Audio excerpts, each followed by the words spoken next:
ایک عورت کا شوہر روزانہ کسی نہ کسی مہمان کو گھر لے کے آ جاتا، بیوی کو کہتا اس کے لیے کھانا تیار کرو۔ شوہر کے روز کی اس معمول سے تنگ آ کر یہ عورت شکایت لے کر میرے اور آپ کے کریم نبی جناب حضرت محمد مصطفیٰ صلی اللہ علیہ وسلم کی بارگاہ میں حاضر ہوئی، رو کر شکایت کرنے لگی، یا رسول اللہ، میرے شوہر نے معمول بنایا ہوا ہے، روزانہ کسی نہ کسی مہمان کو گھر لے کے آ جاتا ہے اور کہتا ہے اس کے لیے کھانا تیار کرو۔ کڑکتی دھوپ میں مجھے آگ جلانی پڑ جاتی ہے، کھانا تیار کرنا پڑتا ہے، چلو ایک دن کے لیے تو مہمان آ جائے، اس کی خدمت کی جائے، لیکن اس نے معمول بنایا ہوا ہے، روزانہ کسی نہ کسی مہمان کو لے کر آ جاتا ہے اور کہتا ہے اس کے لیے کھانا تیار کرو۔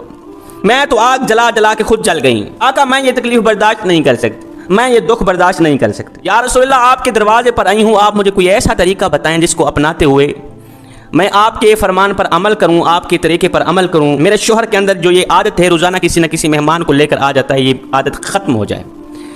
میرے کریم نبی خاموش ہو کے اس عورت کی بات سنتے رہے، میرے نبی نے کوئی جواب نہ دیا، عورت کہتی رہی، سناتی رہی، میرے نبی خاموش رہے، میرے نبی نے کچھ بھی نہیں کہا۔ کریم نبی کے لبوں پر خاموشی دیکھ کر یہ عورت خود خاموش ہو کے واپسی چلی گئی۔ جب گھر میں گئی دوسرے دن میرے کریم نبی نے اس عورت کے شوہر کو بلایا، کہا کہ کل میں آپ کے گھر کا مہمان بننے والا۔ وہ تو خوش ہو گیا، دوڑ کر گیا، اپنی بیوی کو کہا کل اللہ کے نبی ہمارے گھر کے مہمان بننے والے ہیں، کل آپ نے کھانا تیار کرنا ہے۔ وہ عورت بھی سن کر بڑی خوش ہوئی، صبح اٹھتے ہی اس نے تیاریاں شروع کر دی، کھانے بنانے شروع کر دی۔ میرے کریم نبی نے وہاں کھانا کیا کھانا تھا، میرے نبی تو وہاں ان کو سبق دینے جا رہے تھے، ان کی آنکھوں سے ان کو کچھ دکھلانے جا رہے تھے۔ خیر دوسرے دن میرے کریم نبی ان کے گھر پہنچے، دسترخوان لگ گیا، کھانے لگ گئے۔ کھانا کھانے سے پہلے میرے نبی نے اس کے شوہر کو کہا کہ جب میں واپسی پر جانے لگوں اپنی بیوی کو کہنا دروازے تک میرے پیچھے پیچھے دیکھتی رہے گی، جب تک میں دروازے سے باہر نہ نکلوں، حویلی کے چار دیواری کے دروازے سے گیٹ سے باہر نہ نکلوں، بیوی کو کہنا کہ میرے پیچھے پیچھے دیکھتی رہے گی۔ اس نے ایسا ہی کیا۔ خیر میرے کریم نبی نے کچھ کھانا تناول فرمایا۔ کھانا کھانے کے بعد میرے کریم نبی دعا کرتے ہوئے اٹھے۔ اب یہ عورت میرے نبی کے فرمان پر عمل کرتے ہوئے اس عورت نے میرے نبی کے پیچھے پیچھے دیکھنا شروع کیا۔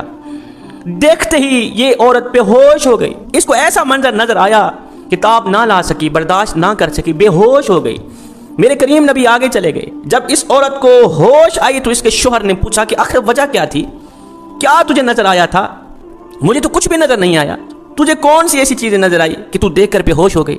اس نے کہا جب میرے نبی کمرے سے باہر نکل کر حویلی کے چار دیواری کے دروازے تک جا رہے تھے تو میں نے دیکھا کہ نبی کے پیچھے سانپ، بچھو، کیڑے مکوڑے اور بھی کافی ساری بلائیں تھیں، نبی کے پیچھے پیچھے جا رہی تھی۔